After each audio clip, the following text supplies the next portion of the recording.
Elhamdülillahi Rabbil alemin. Ve salatu ve selamu ala seyyidina seyyidil enbiyayı vel murselin ve ala alihi ve sahbihi ecma'in. Elhamdülillah tağaman kurbalıkta tökönni. Allah Teala ihsan etti, birinin kurbalığını yettik. Birimiz dua ettik, ne dedik? Gelin ile hudaya getirdim. Yani musallem ki bizim hemmecegimiz menzurum kullu insaniyet hasa musulmanların hemmeti gelinciyle yetecek değil yani. Set derset bizlerden sebese ölümün hem son sünne olaydı. Doğan kardeşten, familden ayrılan bolacak. Biz hem neyme novada duran adam. Umid bi Allah Teala geliniyle yetirdim. Allah Teala bir yılın sünne köp amallar bilen kân sevaplar kazanıp ulukon beyik dereceleri eğlenten bolýar. Eger insan ehli himmet bolsa, ehli emel bolsa. Adam önkefte başlayanki önkü celesede. O men bir ağzımdan kaçırdım ki ben İbrahim Aleyhisselam'ın dastanı etmek yadımda var.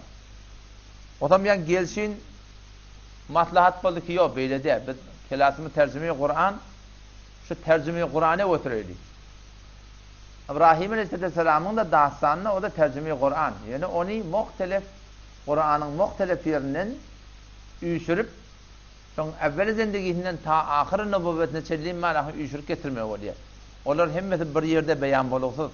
İbrahim Aleyhisselam'ın dastanı, Musa Aleyhisselam'ın dastanı, onlar hemmeti bir yerde beyan buluksuz. Yani hop yeni dinalının tarafından takaza oldu ki İbrahim Aleyhisselam dastanıydın. Onu inşallah eğer muvaffakat olsa gelecek hafta inşallah ben başlayayım. Kimin ona amadagi mutalam olmalı, okuyma oluyor. O çıkırdığım bacak olan bir zatlar teyarlamalı oluyor. Ama bilefteki dertimiz sureye fiil bilen sureye Kureyş. Aslında bu sure hakkında bazen rivayetlerde gelmiştir ki iki sure bir sure. Kadim musaflerde yani Kur'an'ı ki bizim şunfun ilmide ba Hazreti Osman radıyallahu anh vatınlık yerlen Kur'an. Onun evunçaki vaktaki yerlen Kur'anlar yani cem olan Kur'anlar ki Sıddık'ın vatınlık cem oluptur. Faruk'un vatınlık mezbut edişten saklanıptır. O kadim musaflerde iki surenin arasında Bismillah yoktu. İki surenin arasında Bismillah yok. Yani ikisinin mezmuni çünkü bir bolandan birbirine irtibatı beter güçlü bolandan iki surenin bir hesap ettirdi. Ama sonra Hazreti Osman radıyallahu anh vatında Kur'an yamaçlardan cem oluyor. Elbette şu Kur'an yine şu Kur'an 7 tane kıraat bilen iniptir. O 7 tane kıraat da manada bir şeyde fark tutturan da yok. Aynı Türkmenin yumut bilen göklüğünde völde dişi alak, gözde dişi alak. O neymiş ip diye aşağı baka, yukarı baka o neymi deyip diye. Bir diye kulpla diye, ola vurkla diyorlar. O şekilde bir elfaz taydan 7 tane kıraatta Kur'an iniptir. Şu muhtelif kavimler varmıştır. Asani gerekli. Ama sonra beraber hikmeti ki şu zamanın teyde musulmanları Kur'an'ın 7 tane kıraat inildiğini hikmetini düşünebilmeyeni birbirini tekfir etmeye andırıptırlar. O zaman şu taydan Hazreti Osman radıyallahu anh'a haber yetti ya şu Azerbaycan, İran'la adamlar birbirini tekfir ettilerler. Ne mevzine? Şu kıraatın mevzine. O şu mebnasıyla geriye tamamı Memaleki İslami'deki Kur'anları yığınayarlar ve bir rivayette otladı diye şu Kur'anları ve bir rivayette gömdü diye. O nihayeten kullu Kur'an'ın 7 kıraatını kenarda koyup şu 7 tane kıraattan bir tane kıraatı zabanı Kureyş'e yazılıptır. En şu yomutun diline ya göklüğün diline yazılışıyalak son yomutta düşünüyor göklüğün de düşünüyor. Mana arzı ütgemeptir. Şu bir tane kıraata son marahim ümmeti mulzem ediptir. Lakin ağa bundan beri fakat şunu okuymalı. Doğru 7 tane kıraat var. En şun kuvunlu şeyler, şu mesail-i fıkhide de şey var şeyde de sahabe-i kiram radıyallahu anh'ına mesail-i furuide tefavut rayı bağmıştır. Bir mezhebe durmallayan görün de yokmuştuk o vakit. Ama sonra görüptürler ki bir mezhebe durmaklık eğer tapılmasa adamlar dininden suçfayet ettiler. Sahabe-i kiram radıyallahu anh tabi'in vatlarına onlar sormuştu ki fetvan sorarlarına kime haydi fetva ağırrak, niftini ağırrak, haydi qiyirrak, şunu intikab ederler diyor. Şoňa amal ederler diye. Sonraki musulmanlar ki biz böyle şunkun, biz hem şöyle nefsin haytını söýýe. Hayti ýeňirle. Hayti birine halkty ýetirjekke. Hayti birine dil ýetirjekke, şunkun şon tutulýar. Şo taýdan sonraki ummat İslam musulmanlary garny haftom haştomda ecma bolupdyr, ecma ummat. Kaga her kim bir mezhebe durmaly. 4 mezhep, 4'lisi ehl-i sünnet vel cemaat. Mesele etiqadide 4 mezhep bir, iman etiqad hiç fark yok. Ama furu'i meselelerdeki dehletin hem podiya, goslun hem podiya. Şuna men furu'atın hem etmelidir, her kim bir mezhebe durmalı. Bir bahsi canibideki men dilime geldi. Otam sure Kureyş sonra Hazreti Osman radıyallahu anh'ın yarlarına şun arını bismillah koyup sure Fil judagana sura bu sureye Kureyş'te judagana sura bolup da var ahim suratında bizim şu gün elimde ilmide var kıyamet selim hem şeyde bakıyor. Euzu billahi mineşşeytanirracim. Bismillahirrahmanirrahim. Liilafi Kureyş ilafihim rihletaş-şitâ'i ve's-sayf. فَلْيَعْبُدُوا رَبَّ هَذَا الْبَيْتِ الَّذ۪ي أَطْعَمَهُمْ مِنْ جُوعٍ وَآمَنَهُمْ مِنْ خَوْفٍ La ilahe illallah vallahu ekber. Kur'an'ın okulanına sadakallahul azim deyip aytmaklık sahabalardan sabit. Elbette Kur'an okuyup sadakallahul azim deyip aytmaklık sahabadan sabitliğini ben görmedim. Ama sonra Nisa'da şunu gördüm, ödüm hem yarık koydum ki sahaba ayet-i Kur'an okuyor bir şun övünle. Ona sadakallah diye. Onun için sadakallah şu kep sahabadan sabit boluluk gerekli. Ehl-i sünnet vel cemaatın ana tertip bol kaptır ki Kur'an okuyanlar sadakallahul azim diýmeli. Ehl-i sünnetin bir namayangeri bolupdyr. Adam şu taýdan şonu aytmaklyk istihbab suratının hukm bir aytmanda bilen günah keçirik yok. Elbette sure-i Wadduhadan berik, Wadduhan öýdi, ondan berik. Ben ýalňyş maýyn. Ya sure-i Wadduhan öýdi ba, ya sure-i Wadduhadan berik. Suralar töködüňde la ilahe illallah vallahu ekber diýmek hakynda Peygamberimizden sabit. Bunda hukm istihbab, mustahab şey diýmek. Bir diýse sowaba, diýmem günah keçirik yok. Wadduhadan berik qat'an la ahir suraların ahirlerine iki suranın arasında hemen sen şu an Lilaf Kureyş okuyup durdun. Ondan sonra inna ateynâke geçecek, ondan sonra falanı geçecek. Arada la ilahe illallah vallahu ekber diye geçmeklik ne mi? Mustahab. Eğer bir dimen ne bilen, onda bir günah keçirik yok. Kur'an tökut yarın sadakallahul azim. Adamatla Allah doğru aytti deyip aytmaklık. Bu da bir mustahab aytmanın mayan hem ne de bir günah keçirik yok. Elbette ha burada payına sadakallahul aliyyul azim diyende de müşkül yok. Ama çünkü gayri ehl-i sünnetin şuna mayan geri olupdur. Bir de hiç suratta ezadamı da yok. Gayri ehl-i sünnetin meyne şuna nokta var. Fesini aydan da aliyyul azim. İnnehu aliyyun hakim. Ali Allah'ın adı. Abdul Ali. Khayr sahibi var. Abdul Ali. Ali'nin benneti Ali Allah'ın adı. O zaman ama çünkü o da Allah'ın adı. Aliyyul azim diyende de Hazreti Ali gidene otada. Ama çoğun kişi namayangar ehl-i sünnet diye şun kun. O şun mebnat bilen marahim başka bir dağıtla tefhim ettiyerler ki biz falan cemaat. Biz falan cemaat evet öyle. Tefsiri ehl-i sünnetin namayangarını ödün persem etip barahim özenliğinde piyade etmeye olacak. Çünkü ne diyor? Öde bir gurum var. Peygamber zaman ediptir da ittekû mevâdi'at tuham deyiptir. Töhmet yerden kasın deyiptir. Bu töhmet gelecekten kaçta da. Edinme irat yok. Sadakallahul aliyyul azim diyen bana hangi müşkül yok. Ama ne içinden bir ne tutup bir şiga mengleş olup şiga ödüne cüdagane olan ayinleri var. Cüdagane öldürene olan furuatları var. Usulü var, etiqad var. Olan ihtiram bir de vacip. Bir de olan işi bir de yok. Ama ehl-i sünnet öde ehl-i sünnetlerine ne etme oluyor? Gayim durmamaya Müslüman da olur. Ha. Şimdi bana el suran ödüne. Euzu billahi mineşşeytanirracim. Bismillahirrahmanirrahim. Önce tercümeyi lafziye Sure-i Kureyş. Liilafi Kureyş. Kureyş'in 17 derekli. Me'nus bolallık derekli. Adat edip hakkayt birbirine huger bolallık sebepli. Ne deyip? İlafihim rihleteş-şitâ'i ve's-sayf. Onlar kışta Tomuz'da beylek şeyler göçördüler. Kışta Yemen'e karşı, Tomuz'da Şam, Suriye'ye karşı. Şu arada şolan arasında şolar seferhay zemistani ve tabistanilere beter bir adet ediptiler. Allah Teala sorustada ulaqam bir enamın ikramına itiye. Keşke iki tane seferde seferhay ticaretiyde şurada ulaqam peyda varmıştı. Çünkü Allah Teala soruları sıfırım ikram etti, tilik etti. Fetnemetille فَلْيَعْبُدُوا رَبَّ هَذَا الْبَيْتِ Şi öyün hudayini. Maksat neyme? Kabe'nin gurrunu. Şu öyün hudayini, şu Rabbe hadel beyti ne etmeli? İbadet etmeli. Ol Allahi ki, ol Rabbi ki, ellezî et'amehum min cu'uleri açlıkta iyidirdi. Ve amenehum min havf korkudan da hatta ne etti? Kaygısız etti ya Müslüman doğan. O zaman işte da şu suranı düşünmeklikte, yan ayttık da sureye fiille bir tane ikisinin arasında evvel Bismillah yokmuştuk. İkisinin bir hidabet yerlemiştik. Sonra arasında Bismillah götür. O cüdeganın sonra bu cüdeganın sonra. Li-ilafi Kureyş. Şu ayan evunne burdat mehzuf deyiptir. Mehzuf dat neyme? İnna ahlakna ashabel fiil. Biz ashab-ı fiili, Ebrehan leşkerini tamamı Dar-ı helak ettik. Ne için helak ettik? Li-ilafi Kureyş. Kureyş'in birbirine 10 son meknus olup da var akıyım. Seferhay zemistani tabistaniyeti berqarar bolmadan çürüyor.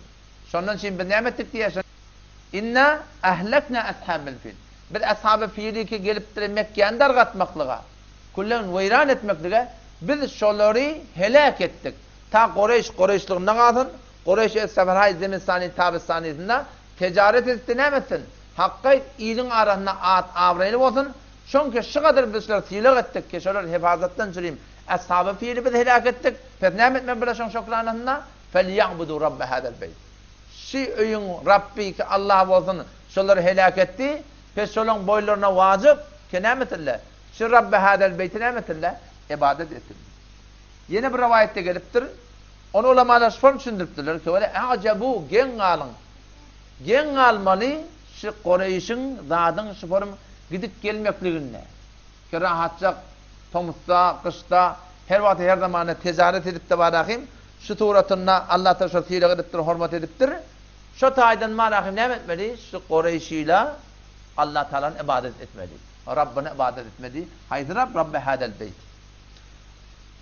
O hem surada Sure-i Kureyş'te Kureyş'in adı cüdagane geliptir. Kureyş dediği Tesirül Kari deyip bir tane Seyyid Bukhari'nin şerhi var, şerhi Farsi'ydi. Kureyş deyip bir tane hayvanın adını deyiptir. Deryada yaşıyor. Hem hayvanlar batıya diye. Şu taydan sonra Kureyş deyiptir diye. Mana taydan. Adı da şu. Kureyş'in de adı şu taydan alınıptır deyip bırakayım. Bir rivayet getir. Vallahi alem yani hadise geliyor. Peygamber sallallahu aleyhi ve sellem İnnallâhe istafa min beni İsmail'e Kenâne ve min Kenâne'de Kureyş'en ve min Kureyş'in beni Haşem'e ve min beni Haşem'in Muhammed Mustafa sallallahu aleyhi ve sellem. Allah Teala intikab etti diye insaniyette. Şu zamanlar kafir hem olsa, müşrik hem olsa has bir fezailler varmış şurada. Kılık kayfiyetler varmış. Sözünü durmak, avadolluk, edermellik, heykelli olmaklık. Meydan cengde var ya batır olmaklık. Has şurada fezail varmıştık. Ama Allah Teala İsmail Aleyhisselam'ın tohmetizinden Benu Kenana'nı intikab etti diye. Ondan kimi Kureyş'i? Kureyş'ten Benu Haşim'i ve Benu Haşim'den de Peygamber ne diye? Menni Allah'a intikab etti diye. Yani Peygamber Aleyhisselam sadece faziletine ihtiya ki cet şıpırmır, anırtı bir, tohmetici bir, kamil bir, nesepli, avrayli tayfamıştı. Peygamber Aleyhisselam nesebinin hakkında kehan gurunlar etiptirler. Yadıptırlar şunu. Kimden moruttur? Ta ne kadar ulamalar var ya, Peygamberimizin nesep namatını barıp adamata etiptirler. Sehet sokmanın sonra gurunma, yani şu kadar sana gayim duran adamlar var. Muhammed ibn Abdullah bin Abdülmuttalib bin Haşim, bin Haşim. Ondan sonra bin Kusay, bin Kilab, bin Murra, bin Luwey, bin Galib, bin Fihr, bin Malik, bin Kenaniş, bin Huzeyme, bin Mudrike, bin İlyas, bin Nizar, bin Muad, bin Adnan. Şu Adnan'a çelin Peygamber'in mübarek dilinden set sabit Peygamber'in neyse arkasına öde aytıp koyuptur suresinde. O zaman Müslüman doğunum şu gelip Allah Teala Sure-i Kureyş'te Kureyşilere şu kışın günü, tomzun günü sefere gitmekliklerini var akıyım. Şolara bir nimet edip şolara bir ulaqam bir ikram, tiylik diýip ýatlamakynda näme gurrunma? Gurrun şoňra musulman doganym aýy siyahaf Sure İbrahim'de İbrahim Aleyhisselam duası var. Vakti ki Bibi Hacer'an şotada Hazreti İsmail bin Efber qaytdiya yatan çöl. Hiç zat yok. Göğe görer yalak, eker yalak, zadeder yalak. Şun konu şeydi. Mekke kabile ziraat yerde. İbrahim Aleyhisselam duası var. Rabbena inni askentu min zurriyeti biwadin gayri zi zer'in. Ya Rabbi Allah, men öz oğlanşamı sakin ettim. Askentu min zurriyeti. Hem oğlanşamda, oğlanşam bir mudarısada men ne ettim? Sakin ettim. Ne yaparım yero? Biwadin gayri zi zer'in. Biwadin gayri zi zer'in. Ziraat yoktur. Tap takır daşlık ziraat yok. Ne için Rabbena inde beytikel muharrem tenin ki ihtiramlı öýün ýanyny Allah men şular teň hukmuny etdirip barýan. Ne için li yuqimus salat taky namazy gawsuratynda ýerine ýetirdir. Adam şol yatan çölün hakynda Ibrahim Aleyhisselam dua etdi. Fec'al af'ideten minen nasi tehwi ileyhim ya Allah adamlaryň ýürekleriniň bir migdarlaryny şulara garşy mail edewer. Keşi yatan çöle geldiler adamlar sakin boldular. Warzuqhum minet semerat. Miwelerden ya Allah şulara idirewer. İbrahim Aleyhisselam şol eden duaty 2000 ýyldan mundan awal bolýar. Şo dua eseri hinidir jaýynda. O ta kıyamet çelimde bolup durjak. Şu atem Mekke barlarına neme miwe yerin başka yerine yok şu tada badi. Yeni yıla 10 kay miweler gawundan, garfından, ermitten her bir miwe gine hisabetten en ben hamaten şu Belustan'a barsan bir ay yarım tapasa diýär. O da Pakistan'ın gide birazcık Belustan'ın ödünde var. Ama yıla 10 kay şu tada emmede var, gawunna var, garfında var, şeptalla var. Hemme de bolup durýar diýär musulmanlar. Odam şu tada şol Qureyşiler şol bir sahraya Mekke'de yatan bir qaradaş, o at neft yok, gaz yok, hiç zat yok. Şolar katı bir kıyınçılıkta yaşap verilmiş. Abayillerde. Sonra İbrahim Aleyhisselam'ın duası var adan kabul olupdur, yol açılmadı. Şol İbrahim Aleyhisselam'ın duasının bereketine Peygamber Aleyhisselam'ın malakım jetlerinin biri Haşim diyor. Muhammed ibn Abdullah sallallahu aleyhi ve sellem bin Abdülmuttalib bin Haşim. Şu Haşim diğerleri tamam Qureyş'in serdarıymış. Adam ollaya mecbur etti diye Qureyşileri. Ketir gidin sefere, ticarete gidin.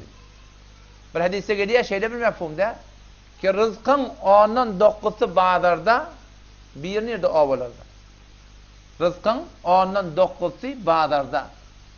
Rızkın 10 hisse olsa 9 hisse bazarda bir hisse de ovalarda olur. Ticarette beter, çünkü bazarda al-satma var da. Ticarette beter bir bereket var. Eğer insan doğrudursa, doğru ticaret etse Allah'ım ancak. O zaman yankam Haşim ne ediptir? Şol Qureyşileri ehli Mekke'ni mecbur edip. Gidin, sefere gidin, ticaret etmeli. Soğuk vakti Yemen kızgınmıştı. Böyle giderlemiş. Kızgın vakti Şam, Suriye, şu zaman Suriye'de var ya. O tarz soğukmuş, kızgınmış, tavukmuştuk. Böyle giderlemiş. Kızgın vakti böyleydin, soğuk vakti böyleydin. O zaman o Haşim'in ahlakışımıştık diye ki anırdan ticareti getiriyerler neme peyda verse şu Qureyş'in hem ehl Mekke'ni paylardı diyor. Zahiren komünisti yalak. Komünist çünkü Rusya'nın Şurevi'nin kadim şu arını da söyleden şol mebnavilen ki komünisti yaga hem Mekiş dengilik bolmalı. Hiç kim birbirine farklı olmalı. Şu ar bilen nemetler kavga milleti tağdılar.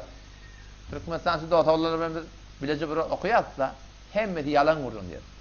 İnsanı heyvanı menş edip yani bir şol kullu Şurevi'nin deramadından beraat evet iki derset qalan nebede hiç derset kiminki? Kakı Kirimli'ninki. Berde bir şuar yani. Garipten garibet saklap yani gari heyvanın kıyalak iyi biçmesi zayinna giymesi zayinna danso, oyun çıkarma başka muzakirabatlar zayinna heyvan yalak olup tutarlar. İnsaniyetler olarak ne mi çıkarttırlar Müslüman'da onu. Şun komünistin maksadı garmen fers başka gayeti yok. İnsan suretine, heyvan suretine şunu oldukturlar, ikram ediptirler, tirak ettirler, öy veriptirler, bitirdi, den takliyat ettirler. Halbuki den etmeklik Allah'ın kanununa ters. Kullu insaniyetke den olsun, hem mekş var, dettence bay olsun, dettence garip olsun, hem mekş dettence yaşamaklık Allah Teala şu dünyada koyan nizamını ter. Son baylık bilen tilanmani gariplik bilen, mirilik bilen, zantaqlık bilen hemmek tilanma musulmanlar. Odam yankı Haşim geliye Peygamber sallallahu aleyhi ve sellem'in biri tamam garip qatarış var Mekke hemen bayıp vardı diyor. Detsen berip dur. Bu da manın komünistin xiyalak bir hessesinlerin adı yok. Detsen hemen de payla bilen hemen bayıttı diyor. Sonra Allah Teala bilen başa bir ikram edipti. Yani kışın günü Yemen'e karşı, Tomtun günü Suriye'ye karşı, Şam'a karşı gittiyen Kureyş taifet sefer edip hop seferinde önüne dehmedi var. Allah bunları ondan başka yine bir ikram edipti. O da neymiş? Şol Yemen'in bir hisseleri memleketi Mekke'n Tobala diye, Haraş diyen serzemirleri şu Yemen'in yurtları şuna yakınmıştır. O zaman Allah Teala şu iki tane yurdaki Yemen'e mi almıştır? Anır var serserdetti diye. Miyolarına dağıtan Allah bereket verip şu yakıncak Yemen'in maraki Mekke yakıncak yerinden cetteye karşı ne olur diye öz mallarını, mülklerini, öz kalahay ticaretlerini kudu cetten öyle sadır etmeyendirdiler. Ol iki tane gidip sefere gidip Ulukan dehmede kalıp ticaretin Allah Teala onlardan da var Allah halas ettiriyor. Şu kadar Allah Teala ne yaptı? Hilaptır Müslüman da o. O zaman kardeşi var. Gurun şu mutune ki Allah Teala şu kadar hilaptır. Pes bilesin kabalında ne etmeli? فَلْيَعْبُدُوا رَبَّ هَذَا الْبَلْدِ لِإِلَافِ قُرَيْشِ Qurayş'ın me'nus bolluğu derekli. Olfeti derekli. لِإِلَافِهِمْ رِحْلَةَ الشِّتَاءِ وَالصَّيْفِ Kışta Tomus'ta sefere gidip sporun peyda koruyalık derekli. Sonra Allah bir ikramda onu ne? Şolun kodu kalahay ticaretiye Yemen ya Suriye gelip de var ahim kodu cetten ödünü düşüp şu suretinde o seferinde meşakkatı gidiptir. Kalan kaltır şu doğrusunu Allah Teala ikram ediptir. Ki Allah şu kadar ikram edipti. Pes siz ne emedin? فَلْيَعْبُدُوا رَبَّ هَذَا الْبَيْتِ Öyün Hudayını ibadet edin. O ne emedi? Son kez ayan evunne ulamalar mukadder ettirdi de yani. Ki Allah Teala ne dedi? Biz diye ashab-ı kehf yani ashab-ı fiilliye dargattık diye. Eğer ashab-ı fiil dargamadık olsa Mekke dargacak. Ashab-ı fiilin gurunu bu nereden başlıyor? Bu şundan başlattır Müslümanlar onu. Ki Peygamber Aleyhisselam dünya gelecek gibi. Şöyle dünya geldi. Ashab-ı fiilin malakın vakayeti peş geliyor. Gurun nereden başlıyor? Bunu İbn Kesir rahmetullahi aleyh İmam Hadis-i Tarih Gurun şform beyan ettir. Ve şu vaga Peygamber'in mucizesi iddia yani Peygamber'in dünya gelmeyken Allah Teala bir sürü mucizeleri koyuyor ki ulukan vagalar ödeba. Onun aslında mucize değil mi? İrhas dediği gibi senge bena diye. Peygamber'in dünya gelmeyken bir sürü zatları Allah Teala mukaddemeten insaniyetin arına koyuyor ki gelecekte ulukan vagalar olacak. İbn Kesir rahmetullahi aleyh şforma ettiye ki diye Hamir diyen şu zamanın padişahlarının mülkün adı. Müşrik padişahları gelip şu zamandaki Yemen Şamçına gelen şu konuda Allah'ın cengi konuda şeyle oldu. Şu zamanlarda da yok konular Yemen'in başına geldi. Yemen'in geldiği memleketin niye kullen niye Allah diye. Arka Yemen'in adamları da Mesih'i şu zamanın Müslümanlar. O zaman şu zalim padişahlar, müşrik padişahlar adamları butperestliğe vadar edecek olup cet katı zulümler ediptirler. Ahırkı padişah iki şu tada Yemen'ne şolara butperestliğe vadar edecek olup bana Zunavas yerler. Zunavas'ın dastani vakası şol Ashab-ı Uhdud وَالسَّمَاءِ ذَاتِ الْبُرُوجِ وَالْيَوْمِ الْمَوْعُودِ وَشَاهِدِ وَمَشْهُودِ قُتِلَ أَصْحَابُ الْأُخْدُودِ Şu Ashab-ı Uhdud'i ki khandaklar zatlar kadıp ulukon khandaklar kadıp adı köpü 20.000'den artıkmaz adam diye iman direkli şöyle odoklaptır şu zalim. Şu yankı müşrik padişahları iki geldiler Yemen'i iyi oldular. O Yemen'in de milleti var Mesih'i, Müslüman şu zaman Müslümanları şolar dinine vuracak olup barakayım. Botperesti vaat edecek olup ulukon khandaklar kadıp şular adamlar dirce 20 ila 20.000 tane adamı dirce şuna oklaptırır. O vakı nasıl geliyor ki bir tane denana o da girmeli oluyor. Eline oğlancık. Ne yaparım girmeli? Eline oğlancık. O mene bir müddet şekilli diye oğlanın var nece girin ka. Botperestiye uğurlayayım mı? Şol oğlancık giyirdi diye sonra. Yani gir o da değil. Zadı gayretmeden hak değil ne değil. Sondan ine oğlanın o da girdi diye. İmanın Müslüman'da olan her vakit imtihanı var. İmanın imtihanı var. Bizim öz Müslüman sıramızda biz Müslüman Musulman deyip ödümüzü kaygısız görüptür.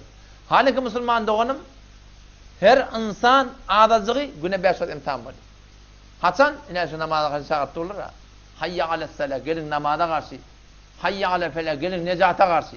Güne 5 saat namaz zaman. Eğer mescidinde olurun olmasa, amamın görsen kıraatı da orada sana kalmaklığı ecada.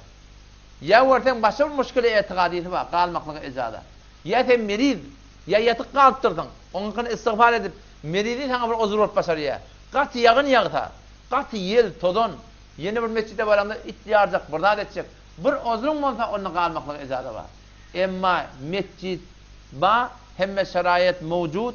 Senin için müşkülün yok. Yönü öyde namaz okuymaklığa Müslüman doğun. Hiç ondan doğurdu. O lokon günahkarçılık şayet Allah'ın yanında bir namaz değilmesin. Şayet oğlancın çağıranda gelmese ne acaba oluyor? Falancan gel bari. Senin işi yok, o şak oynavı. Geliliye sana. Senin işi yok.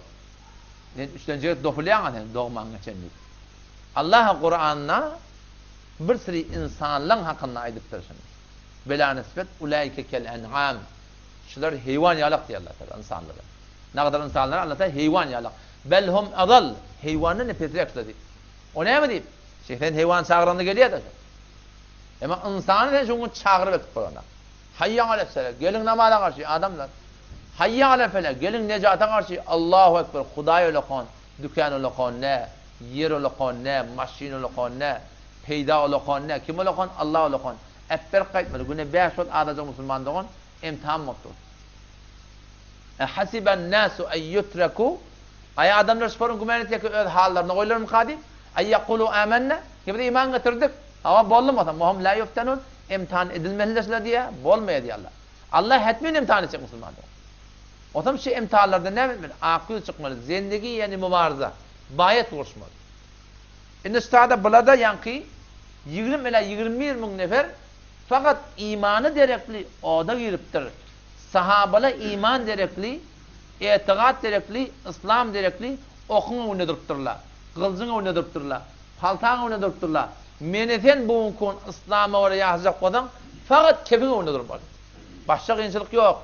Sen tüyünecek oturan yok, yençecek oturan yok. Biliyor musun?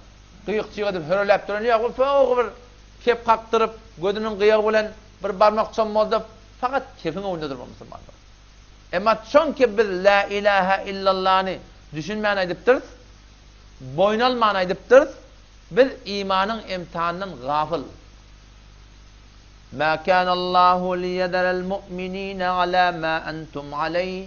Bu forum değil Allah Teala imanlardandır öz haline koysun diye. Ne edecek ya Allah'ınla? Hatta yemizel habise minet tayyib. Tamene Allah muhlis veren münafık saylamasam men Allah edecek mi eliftir. Buhran haye içtimai, buhran haye hanevadegi, buhran haye mali, buhran haye fikri. Şöyle ne etti? Adam saydı ya. Enen atan ayrılık getir Mekke'de adam saydı ya. Tabret etmeyen mi? İmanın imtihanı şey. Gödü açıp ağranın ayıbı yok. Ama kıyık çiğ edip daim öldü, enem öldü Mekke'de, atam öldü. Cesedi de gelmeli. Şu buhran haye hanevadegi, içtimai, mali, pensiyonu düşün. Keşi imtihan Allah tarafı Müslüman'da var. Şimdi bunlar hem imtihan ettir Allah Teala. Şöyle bu nevas gediye, şu zamanın Müslümanlar ki Mesih'i misiktir. Şu forum kullen hemmetin odaklı. 2 nefer behar nehvi, şol zalim padişahın elinden kaçıp çıkıyorlar. Geyser Şam'ın yanında var yani. Ki şöyle Cenab-ı Geyser ne mi? Gel bizim dağıdımı değil. Ne mi oldu? İnalekem Ebu Nevas şu forum mülk Yemen'ne zulmedipti. Hem adamlar diyüzü odaklıya İslam için, din için. Sonra adam yankı Geyser'i Şam şu zamanın Habeşe diyen padişahının namı yazdı diye. Habeşe o da var akım, şu zamanın padişahı Mısır'ın lakabı. Padişahı Mısır lakapları yankımıştık. Neccaşiymiştik. Padişahı Mısır'ın lakapları Neccaşi, padişahı İran'ın lakapları ne mi? Kesra. O padişahı Kayser'in Rum'un ne misin? Kayser'mişti. O zaman şu zamanın padişahının namıya diye. Şöyle o da Mesih'i şondan şöyle yet Yemen'in dağdına. iki tane Olokon fermandalarını Olokon leşker bilen Yemen'e karşı iberdi. Şun konu Yemen'e ne kadar konu izi oldu. Adam birinin adı Erbat, birinin adı Ebrehe. Şu Ebrehe'yi ma'rufi ki Mekke'ye dahil yaptıra. Şöyle unçak barya Yemen'e necat vermeden. Baryalla uğraşıyarlar Ebu Nevas bilen kullen memleketi Yemen'e eline alıyorlar. Ebu Nevas'a Adem koş kaçık gitti derya karşı atı bilen derya vurup şu tadı ülk kalıyor. Memleketi Yemen necat yapıyor onun elinden. Toğram şu Erbat bilen yankı Ebrehe'nin öğüt ikisinin arasında dava turuyor memlekette. O nihayeten Ebrehe'nin şikast verip şu taatı oluyor Ebrehe'nin mahalle hükümeti. Ebrehe'nin gelip tadı ne emettir? Yol oynuyor. Yol oynattır, işte Araplar, şu zamanla Arap varmış, Yemen'de de. Şu taş teorekte Arap milleti var. Böyle gittiğinde Mekke, ziyaret etmeyene, tavaf etmeyene. İbrahim Aleyhisselam'ın doğası var, Adam'la muhabbeti, Kabe'sini gülü. Her yerden ibadete gittiğinde. Çünkü Allah'ın hükmü deyip düşünürler. Şu zamanla şu hükmün, bazen malahim, Resulallah'ın sünnen malahim tebliğat oluyor da. Şimdi neyin Mekke'ye gitmeli biz? Ne kadar pul harc etmeli, Araplara vermeli, falan etmeli. Biz Araplara vermeli daha konu. Biz Allah'ın yolunu veriyoruz. Şey değil mi? Avvala keplerimizde Araplı deymekle haberdar olmaz. Peygamber Aleyhisselam ayıptır, men korkuyan, men ummetim bana tevamasın deyip. Ya Resulullah, sana kim tevacak? Ona Araplı deyip aydır men ummetim deyip. Menle Arap deyip diye. Araplı deymeli. Araplan bazı şey tüketip ya. Hemmeti deymeli Araplan biliyor musun? Araplarda her nece yanınızda olsa şolarda şatıyla hürmetme eğer Arapla deyden Peygamber'e son sana gelir Peygamber'e. Son haberdar olmaz. Hava. Adam şondan Araplar yankı Ebrehe yol oynuyor. Adamlar şundan gitmeliler Habeşe. Mekke'ye karşı. Hac etmeden çıkayım. Ştak getirdiler. Men birden kilise becereyim. O lokan kilise. Ağır baş harc edeyim. Adamlar o yüzden ştak getirdiler. Öz memleketmesin sermaye alır. Biz hazır gittiyiz sermayen Allah'ın yolunu veriyor. Olmur ibadet diye bedeliyor. Eğer barakim bu olmaruf çünkü biz hacca gidemizde Hudaya nem peyda var he? Hacca gidelim. O namazdan nem peyda var Hudaya. O namaz okuyup vermeliler öyle. Zekattan nem peyda var Hudaya he? Zekatı verip vermeliler öyle. Yok. Tamam amali İslam'da öyle be mebnaya ne? Be unvanı ibadet. Allah'ın hükmü diye bedeliyor. O şunun insan Müslüman ne mi? Ecr hantama, sevap hantama. Ve Allah Teala şun padaşını dünyada da verecek, ahirette de verecek diyor Müslümanlar. O lokan birden kilise atalıyor. Şeyli bir kilise atalıptır. Ezbes ki adamatlı, eteğine şu kadar tezyinat, form ediptir. Biri çıkıp şun defetinden eteği ödese başarılar almıştık diyor. Şun defetinden çıkıp eteği ödesen, ezbes ki zargıbarklı, kıdıl, kümüş, angri bari bir khas suratın nesini beceriptir. Biri eteği ödep duruverenek diye başarılar diyor. Araplar bu taraftan narahat oluyorlar. Muhtelif Araplar tayfalar var. Yemen'de, Şunkun'da var. Kureyş var, Adnan var, Kahtan var. Form tayfalar Araplarda boluptur. Bunlar gatı narahat olup, şondan biri giyecek gelip, yankın kilisahını malakimdir. Nezahat kulak koyuyor. Başka bir rivayette geliyor, başka bir musafir, şu tak gelip, Konya'lla giyece ot yakya, Allah'ın iradet oldu diye, şuna ot düşüp de nazır turduğunu yanıptır. Haber kimden almalı? Haber Ebrehe'den almalı. Ebrehe katı narahat. Şondan niye? Öz başlığına diye. Necaşi diye haberi verdi diye. Şeyle men hemletecek Kabe. Yıkmaklığa. Şeyle mi hava? Beter gavuy. Ne mi deyip sünden söyleyeyim? O beter gavuy. Mehmud diye bir fiili varmış. Bir tane fiil, ulukon fiil. Adım atıldı yapmıştık. Hem fiille bir yedik, şu fiille bir yedik.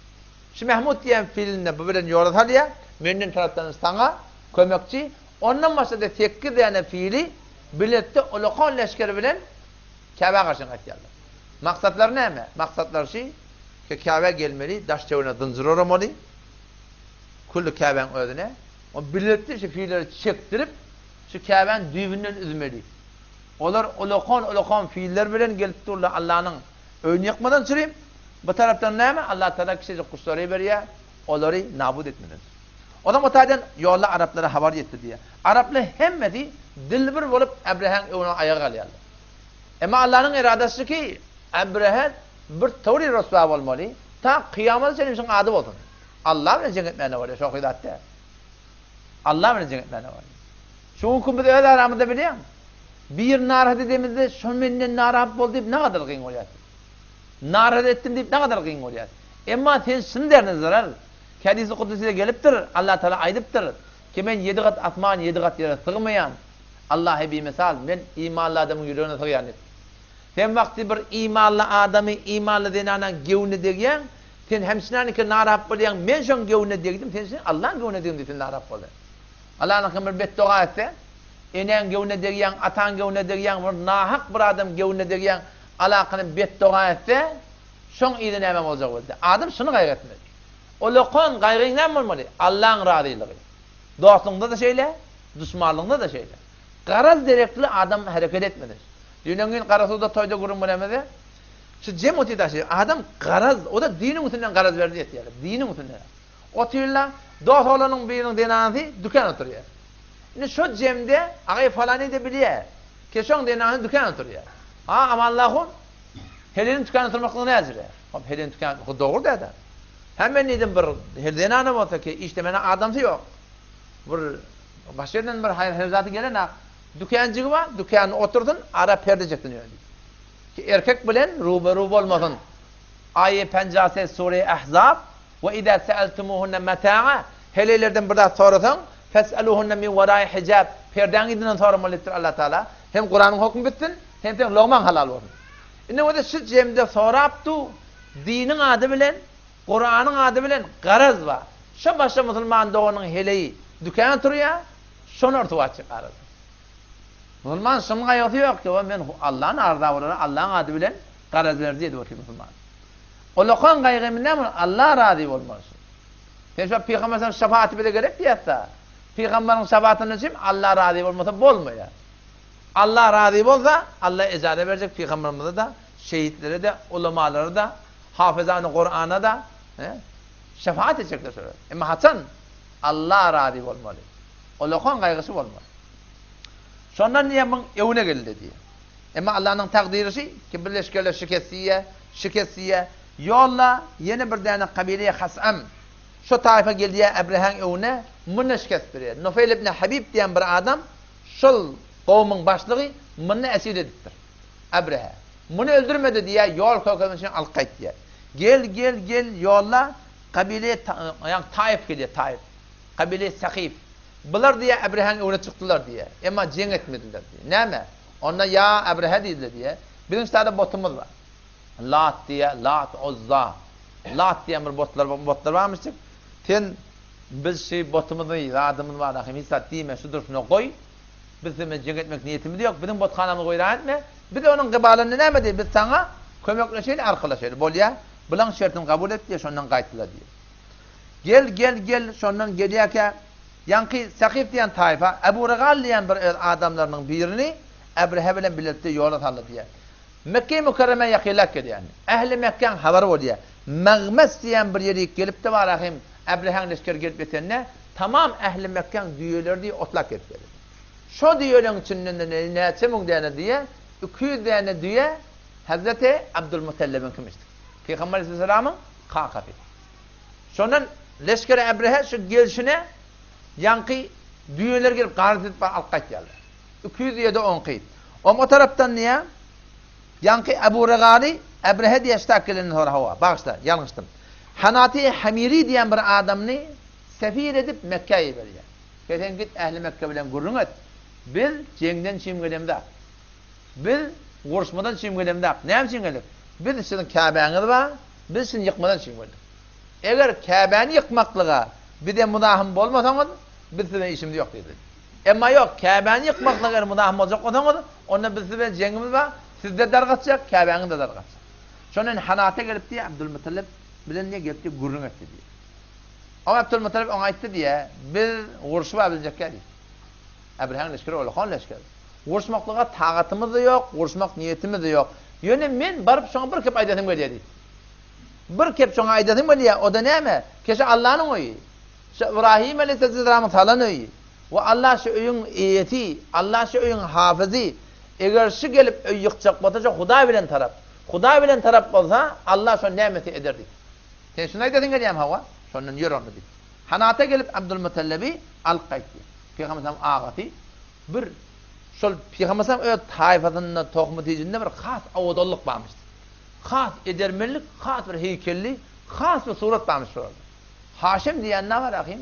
Ağır başır avadan adam istiyor. Adam sondan geliye Ebrehe taktımısının otu. Olukun bir sahiban da kurulup padişah da leşker de hemmet teyyar. Anından Abdülmuttalip geliyor bana haber veriyor şöyle. Yankı Kureyş'den başlığı seni görmene geliyor. Oğam taktımısının otu Abdülmuttalip anından geliyor ki heykelli, takkallı, telleri bir acayip bir hayvat. Ebrehe şunu görüp öyle bilip bilmeyen ne taktından düştü diye. Şunun hayvatından yüreğini bırakıptır ha. Etek düştü diye o mutercem var. Talanmasıptırlar, otursuptırlar hava. Ne mi diyen? Ne maksadın var? Ne misin geldin? Abdülmuttalip ne mi dedi diye. Şöyle sen leşkerin men düyemi attırdı diye. Kıydeni düyen, şimdi men düyemi ortlardı dedi diye. O ham Ebrehe mutercem ayıttı diye men seni göremde yüreğime bırak düştü. Sen adamatından, hayvatından. Sen bu ayttiyen kemim bilen kullen sen adamatın men yüreğimden çıktı. Men gelip senin ibadet gağını, Hudaýynyň öýdýäni. Men şundar gapmaşym geldim. Sen menden düýene sen dedi. Onda sadece aytdı diye etiqatlarmış. Ana rabbul ibil ve inne lil beyti rabba. Seyemnu'k hadis. Şadar etiqat tam sorar. Ana rabbul ibil men düýelen eti. Ve inne lil beyti rabba o öýüň etiqat etdi.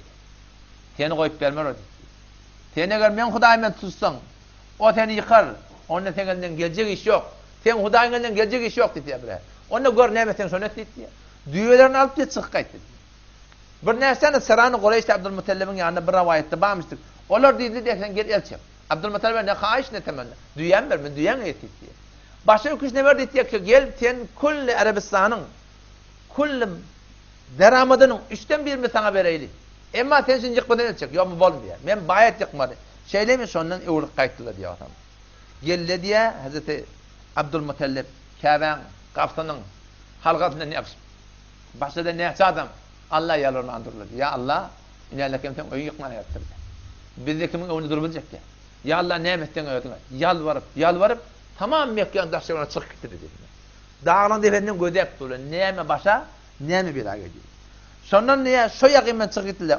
O taraftan ne? Mahmud diyen fiili oturuyorlar baştan. Nufayl ibn Habib gelip diye yankı diye fiilin kulağına ayttı diye. Ey sen nereden gelenin bilýän mi? Nereden gelenin bilýän? Doğru şey ide urlut diye. Sen nerede? Sen ne diye emin şehri emin. Sen Mekke'de diye. Sen bu taada burada dedin Hudaý bilen taraf. Yani kulağına ayda han kulağını göbertdir. Fiil çöktü diye. Heywan şunýar. Dünýäň gelmeli bazam var. Kurbanlığına vardım.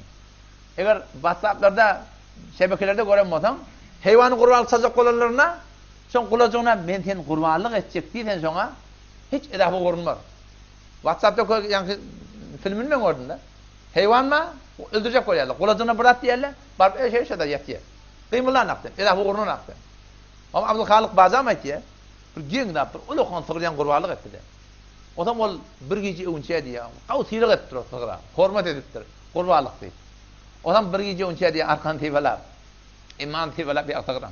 Şeýle men erteden kurbanlyk etjek ha. Rady bolawary. Sizlere bular Allah'ın önünde duracak. Tığırman kepleşipdir. Odam bur imançı zat. Bazada täri emin etdirgili. Menin ulukan gaýgym diye şu näçe ýykyp bolar ha. Näçe ýykyp bolar ha. Sen ne görmeden anlamarsın diye. Özü diye şol öldürecek ýetýän. Şu bördünü diye tanapdan çıktı diye. Diýdi bütün aklakany onla hatda ýykyp ýatberdi diye. Bizi onda büdürip ýyklyda bar aýagyndan da kıymylanak. Gatittik kıymylanak. Paçak tuttuk. Sen eger radi heywan ýaty. Ama hem saýaň tyrdy öldürdi diye. Ber molyýa diye o fuaty diye. Birawany. Şoň gulagyna aýtdyň heywan düşünýär. Heywanlar Allah fahmoy.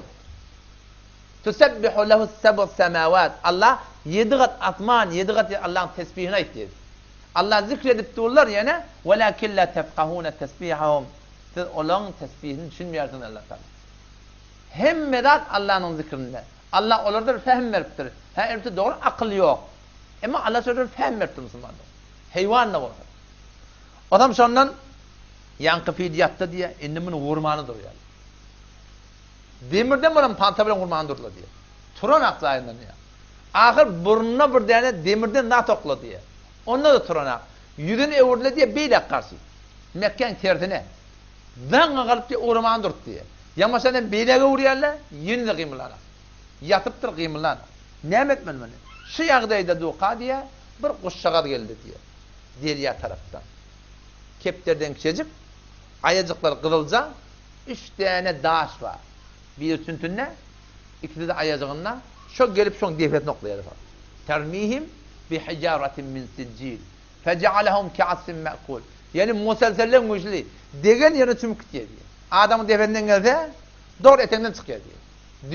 Düyen atının niyerinden defetinden deşip çık diye. Şondan niye? Fiiline bire öldü diye. Galalarda kaçtılar diye. On tamam leşkerinde köpsi helak oldu. Kaçıp giden kaçıp gitti. Ebrahim ödünün Allah başına bela getiriptir. Yani bedeni var, bent kopya diye ellerinden. Bent. Şey dip diyemez, zordan tak ama yemin aşırdılar diye. O yemene varıp da ahire sırada Resulullah vakti öldü diye. Ve o Allah Teala stada Suriye fiille, yani Suriye Kureyş'te aydıp da inne ahlaknahum ashabel fil, biz şu ashab-ı fiili helak ettik. Biz şunu nabud ettik ey ehli Mekke. Ne bileyim? Li ilafi Kureyş. Kureyş'in adet edildiği dedekli. İlafihim rihleteşşitâi ve sayf. Tomuzda kışta beylek sefer ihtiyarına sizin şu seferiniz, ticaretiniz, peydanız, fiilik, hürmetiniz aradan gitmer yani. Sonra gördüler ki ehli Mekke Allah teşekkür ikram ettir. Sonra böyle her yere gittiler.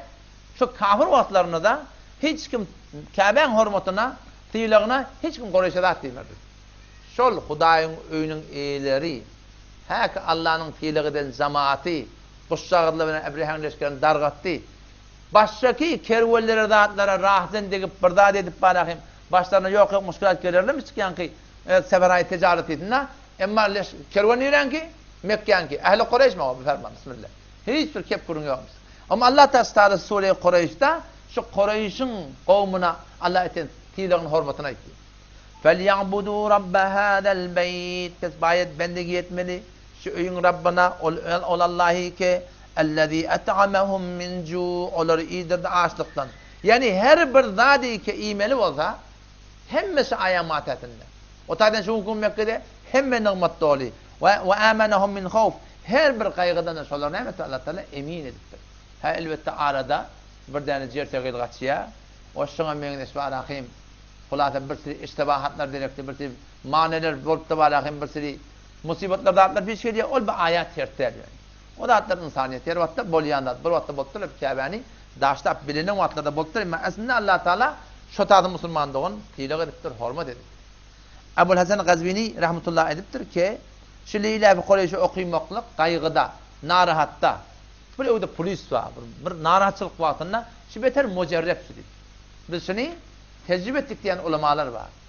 Ki Kur'an'ın sureleri sen dünyana da bereket, ahiretine de bereket. Yani görünsün ki ne var deyin. Ne bu sureye Kureyş. Allah Teala tada Kureyş'e veren ikramlaydı vati. Kur'an eğer bir doğru düşünecek olsak, Kur'an'ın ayetini doğru Allah bana ait edip düşünmeli. Bana deyip dursun. Doğru bana edip. Kureyş'idir Allah subhanahu fiil attı.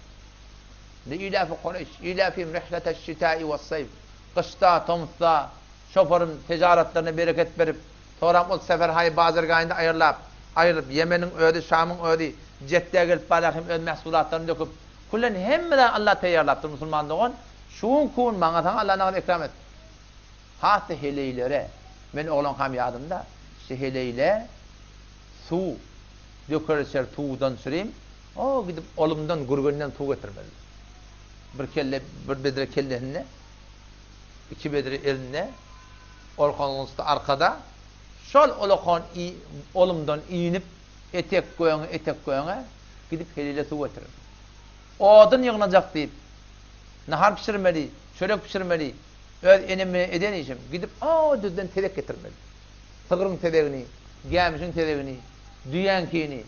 Ama bugün elhamdülillah, ne kadar Allah ikram et. Penkanı oraya kadar. Tomzun küler bilen, tomzun malakam, lak behterin hava dönüyor. Giyeceğimiz inerlekim, panar vadi, bırdap vadi. Teyade bark gelen ben bilen yolunu tarihane. Ben oğlan çıktım sonunda. Teyade bark geldi çoğa. Ama Allah'ta giyeceğin günlüğü dedi. Odun yığılmak gerekke 50 nefak, sakamalı. 24 saat, yılı 10 kay yanıptır. Ne kadar Allah ikram etti Müslümanlara. Daraballahu meselen qariyeten kânet amineten mutmainneh ye'tiha rizquha ragaden min kulli mekan fekeferet bi en'umillah. Allah bir misal oraya. Daraballahu meselen qariye. Allah bir ovan misalını vuruptur. Kânet amine, kaygısız diye olar. Edep ikram zayinna, tili hurmat zayinna. Kânet rizquha ye'tiha min kulli mekan. İyi bismillahirrahmanirrahim her yerden geliyerli diye. Nimet üstüne nimet Allah bir oba veriptir. Hayta ve menzur Mekke diyese. Fekeferet bi en'umillah. Allah'ın bir en'amına, ikramına kufrettiler diye. Naşkurluk ettiler. İzin emul fe azâkallahu libâsel cû'i vel havf bimâ kânû yesna'ûn. Korkuyuni, ağaçlık Allah Teala musallat etti diye. Omşa taydama Müslüman doğun, meneten hem şuun kuun, ikrami kadri bilmeli. Allah söz ediptir. Le in şekertum le azidennekum. Eğer şükretsen ben Allah arttıran et. Ve le in kefertum inne adabi le şedid. Eğer kufran nimet etsen benim adamım kat diye. Le in şekertum le azidennekum. Eğer şükretsen arttır. Şükür diyorlar ne mi? Bir şükür zabani var. Elhamdülillah demektir. Hudaya şükür demektir. Bir şükür emeli var. Sen vakti Allah'ın nimetini yiyip günah gittin. Allah'ın nimetini yiyip Allah'ın duasıyla düşmanıma otursan. Allah'ın nimetini yiyip Allah'ın narda celesine varsan. Şunu diyelim Allah'ın ne şükür kısılmaz. O zaman şu taydan var ya şükür güzar olacak olmalı. Allah'ın veren nimetinin kadri bilmeli. Elinin altında nimet atsan belli oluyor nimetli oluyor. Elinden giden ne biliyor? O da nimet işte o. Göz bir nimet, ayak bir nimet, el bir nimet. Can sağlık Allah'ın bir nimet. Belki adam bir vakitte ne şükür olacak da olsa, giyece bir vakitte göründe bir yarın sağa çıktığı için ağırsa, hemen nimet gönlünden yemiliyor. Ne mi diyor? Şu can sağlığın nimetli sonra adamlar yardım açıyor Müslüman. O zaman şu taydan inşallah Teala kadri bileyim. Eğer biz 3 saat ettik var ya, 3 saatin doğrula, heleylerden de 3 saat, erkeklerden de 3 saat. İnşallah Allah'ın velisi olursun. Günmeğin eve gidersin. Günmeğin pişert edersin. Tenike derza uğrayan, tenike doğan kabul olmaya, tenike bir müşkülün mahal olana, müşkül nerede? Müşkül menne. Gözini sevim yok İslam'da. Müşkülatlar iki bağ arada, ya imtihan ya bela. Başı gözini yoksa da şansı olsun, çobanın tayağından olsun, gelinin ayağından olsun, mağlayan ol bir terekiyalık koylan olsun, yok. Ya imtihan ya bela. Her kim halini ödü bilir. Ne? Halkın hakkında betkümen olmaylı. Ya imtihandır ya bela. Ama Allah müşkülü hal edecek. Madami ki sen müşkülün olmadan Allah bilir. Üstadı doğrulamalı. Erkeklerden üstad. Zinanın üstad. Şu üstad seni ne etti? La ilahe illallah'ın tagazasını oraya yaşamakla sen teyar ettin. La ilahe illallah'ın tagazası ne mi? Men kâle la ilahe illallah muhlisen dehalel cennet. Peygamber ayıptır. Erkim la ilahe illallah içi canı bilen. Muhlis olursa cennete girecektir. Kile ve ma ihlasuha ya Resulallah. İhlası ne oluyor? Men necibin la ilahe illallah muhlis. Onun ayette diye en tahcize ve en maharimillah. Şu kelime Allah'ın etmediğinden alqa almalı. Necib alqa almalı. Şu kelimenin içinden alqa alıyor. La ilahe illallah. Allah'dan başka ilah yok. Allah'dan başka ilah yok diyenler. İlah dediği layıkı ibadet, layıkı itaat, layıkı muhabbet. Şu kelimenin mukabilinde Allah soraktır. Efera'eyte men ittekade ilahehu heva. Sen gördün mü bir adamı ki onun ilahı diye, heva ve hevesi diye. Kahişat-ı nefsaniyetinden peyreviyet diye. Sen kimden peyreviyettin şu sen ilahın şu. Vakti adam çağırıyor hayya aleyhisselam. Sen nefsine tabi ol, dükkanına oturuyordun, maşinine oturuyordun. Haydi bir dünyanın için meşgul oturuyordun. Şu sen ilahın şu. La ilahe illallah diye de şu şey değil mi? Peygamberimiz sahabalara gurur veriptir. Müslüman mürkettirler. Şu Müslümanlıktan göğünde bir derece var Müslüman doğanım. O ne mi? Müminlik. Kur'an'da hiç vakti Allahu veliyyüllezine muslimun eslemu yok. Allah Teala iman, Müslümanlığın kömekçisi demektir Kur'an'da. İnnallâhe me'al muslimin yok Kur'an'da. Allah'ın Müslümanlığı bilen demektir. İnnallâhe me'al mu'minin ma. İnnallâhe me'al muttaqin ma. İnnallâhe me'al muhsinin ma. Mu'min, muttaqi, muhsin. Mu'min diyenler kim? Fakat Allah'ın adını oraya yaşıyor. Günah etmeyen yok. Ama günah bilen gitmiyor mu'min diye. Peygamberimiz o da evine götüren adamlar gurur var diye. La yu'minu ahadukum. Hiçbirinin mu'min olmaz diyor. Sahabeler Müslüman mıktırlar. Yani mu'minlik Allah bilen sen aranda kurun. Bunu adam bilecek ya mını. Yürekteki duygu, iman, dışarıda nimetlerini peygamber de bilen akbar Allah biliyor. La yu'minu ahadukum. Hiçbiriniz mu'min olmazsınız. Yarta men mu'min olasın biliyor da. Ne mi deyin? Hatta yekune havahu teban lima ci'tu bihi. Ta madami ki senin kahişat-ı nefsani men getiren şeriatıma tabi olmasa sen mu'min ne diyor peygamber? Mu'min olmak şey. Mu'min diyenler ne mi? Kahişat-ı nefsani şeriata tabi olmalı. Kahişat-ı nefsani ve iyetin geliyor. İyicek dadın o da iki tane dokma var. Start, stop. Tersine duğum, iyetin geliyor. Ne mi? Falan da. Halal mı? Startı vur. Haram mı? Stopta durma vur yani. İçedin geliyor. Halal mı ya haram mı? Baratın geliyor. Halal mı ya haram mı? Geyetin geliyor. Halal mı ya haram mı? Gödetin geliyor. Halal mı ya haram mı? Kahişat-ı nefsani gelip du, teşhin şeriatı tabi etmemizim adam. Ayrıtın geliyor. Beretin geliyor. İslam'a mutabık ya mutabık değil. La yu'minu ahadukum hiçbirinin mu'min olmazsan olur. Hatta yekune havahu ta zamani ki kahişat-ı nefsaniydi teban lima ci'tu bihi men Resul'ün getiren şeriatına tabi olmalı diye. Sünnetlere Allah Resulü'nün aydınına ödün sonra tabi etme. Kahişat-ı nefsani var. Sonra onun iki tane gözüne var. Sen yürek var Allah'ın tecelli gazı. Yürek sen her nezere geldi ulaş. O size geldi. Ya kavdat geliyor ya terekedat geliyor yüreğe. Sen şu kavutunu Allah'tan amel etmeli. Tereketine şeytanın nefsinin önüne durmalı. Ki insanın nefsi innen nefse le emmâretun bis-sû. Allah Kur'an'da ne diyor 10. paranın başında? Ki nefs besyar bedi emr konende bir bedi. Nefse emmare diyor ama emmare dedi ki emr konende bir bedi. Sen zor vasıf etti Müslümanlar. 3 saat cahine getireydi o da. Avval baştan lokman doğurla. İyiyen lokman halal olsun. Mamulan halal olsun. Sıkaryan pulun halal olsun. Kazancın doğru yerden olsun. Katım ağrım yeri olmasın. Ahunun nefilin merdari, ekerdunun nefilin merdari. Bolmaya. Doğru toyada varmalı, eğer toyadan imeli. Bolmaya. Sadakadan imeli, tammeyitten imeli. Bolmaya. İyiyen adın gördü. Baryan cereteyinde ne mi iyiyen? Halal mı şey? Bir hanabeden katlaşayan kullen derset. İyi mi? Bartan bar iyi mi? İyiyen taamın. Taamın da lokman doğru olmaz. Sen şu an ne maşinle şey? Paraydın var. 35 litre tut ya. 35 litre bildiğin yarım litre sen şuna var akın giraylı koy. Patır pat. Öyle bol başıma brovan götürecek öyle. Ne mi deyip? Soğuktu doğru de. Başı hem de doğru ha. Soğuktu doğru de. Vakti Müslüman lokman doğru olmasa doğan kabul olmuyor. Yani yakında orada otalımdan kurduş oldum da. Evet bilbine aitti. Ne mi diye biliyor musun? Men gece yatağımda dua edip yatıyor. Ya Allah meğertine bana turuz. Tevfik bulanak diye. Ne mi deyip? Muşkul nerede? Otur gurrun ettik muşkul şuna soğuktuğundan. Şun lokmatı doğru de. Allah doğan kabul etmiyor. Bayet lokma doğru olmaz. İkilenizden ne mi? Sakkal öyle ne? Sakkal. İşte Peygamber'in sünneti şey. Şey bir tutum olmuyor. Bundan da bir tutum, ondan da bir tutum, etekten de bir tutum. İstiyorsan erkek adamın tofuğu hem işi görünük gelmedi. Zenanın tofuğu görünük doğru da, erkek adamın tofuğu görünmesi doğru da.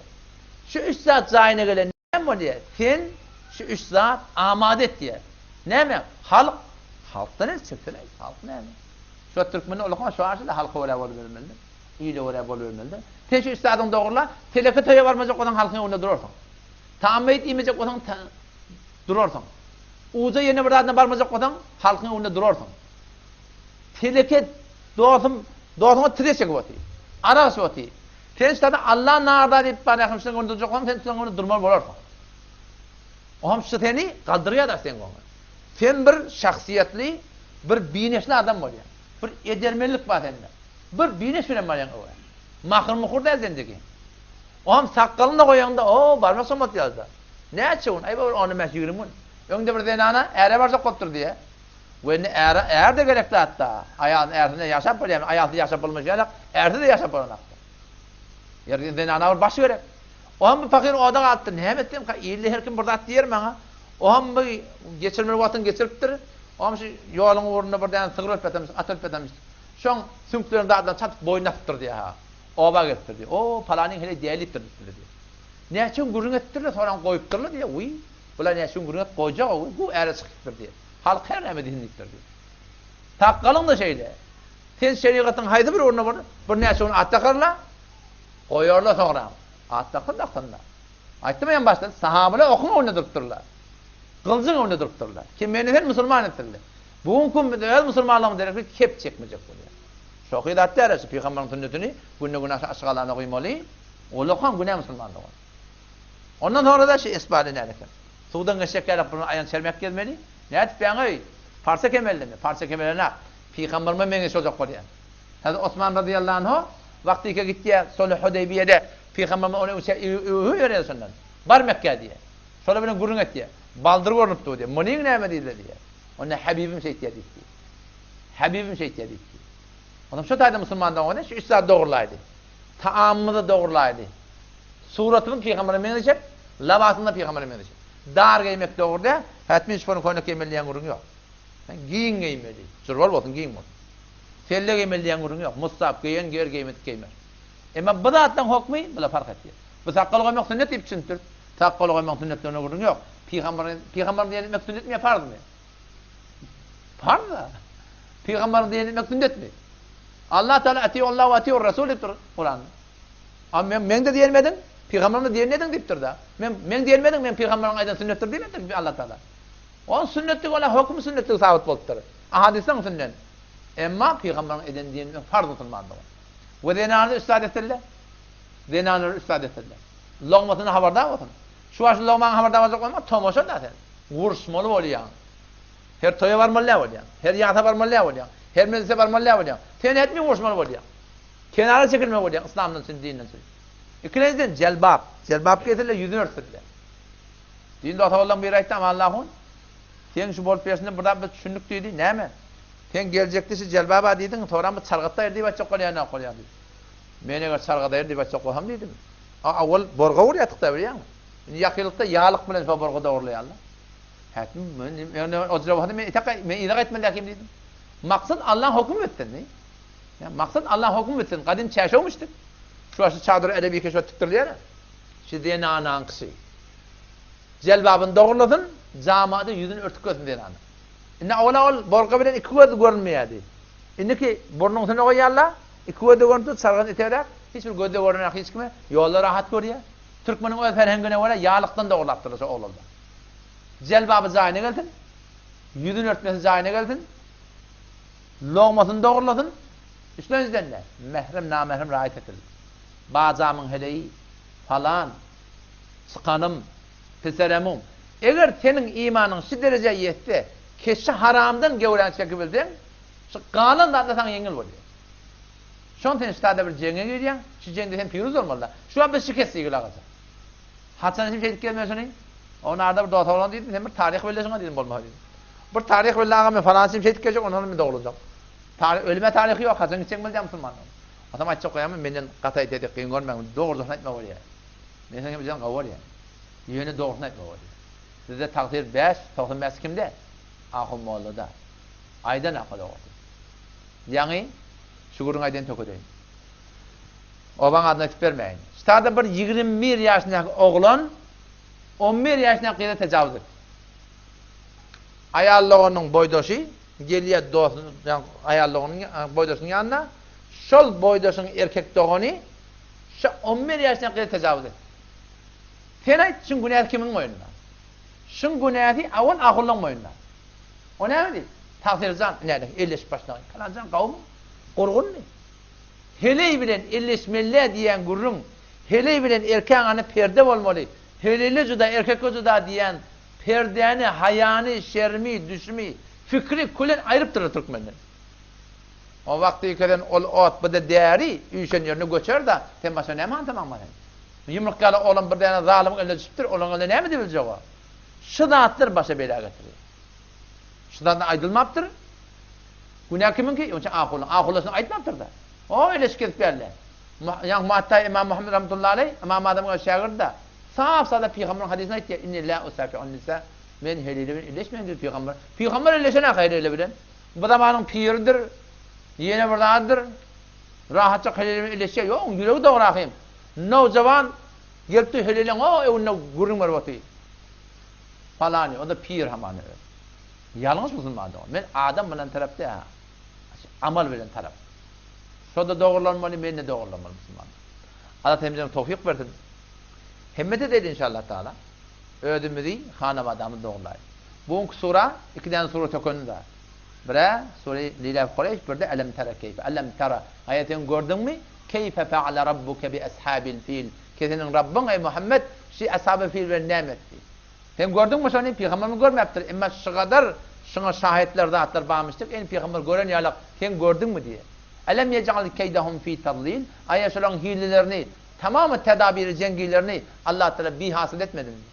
Elem yec'al keydahum fi tadlil. İdine mi ayem? Ve ersele aleyhim tayran ebabil. Onlar için iyi verdi. Allah da favuz kuşağalları iyi verdi diye. O kuşağallar ne emet yerler? Termihim bi hicaretin min siccil. Onlar belleyediler. Daşı iki terde pişenliğe daştan diye. Yani terde palçık şunun manahın daş edecektir yak. Fecealehum ke'asfin me'kul. Onları en uygulu tamamen yalakası diye Allah Teala.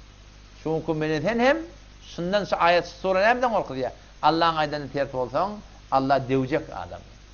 Allah bilen peygamber terfi olsan Allah devecek. Dünyada devecek, Müslümanların ahirette devecek. Eki destet mineset kari bakon şu aten şu dünyada öderdin ehtiyanda. Ödün öz fikrini etmeliler. Kabra girende ödün öderdin degen. Taşta oran adursun Müslüman. Allah temizleme tevfik versin. İnşallah indeki zeyten böyle İbrahim Aleyhisselam dastanı İnşallah ben aydan. Evet İbrahim Aleyhisselam dastanı ilerinde bir ola öde bir uzak dastan. O bir nesaya çeker yani. O kıssa hayy Kur'an'dan ne kıssa etmek yok Allah Teala menzuri. Kur'an'ın kıssalarına laqad kana fi qasasin ibratun li ulil albab akıllı adamları o lokam bir ibret var diye dastan hayy Kur'an'da. Ve tefsil kulli şey hemmeden açıklamaları var diye dastan hayy Kur'an'da. Ve huda ve rahme hidayet var rahmet var diye. Ama dastan hayy Kur'an'da ne bileyim diğer tamam Müslüman. Ya Rahmanirrahim. Allahümme salli ala Muhammed ve ala atina fid dunya hasene ve fil ahireti hasene. La tuzigh qulubana ba'da idh hadaytana ve hab lana min ladunka rahmatan.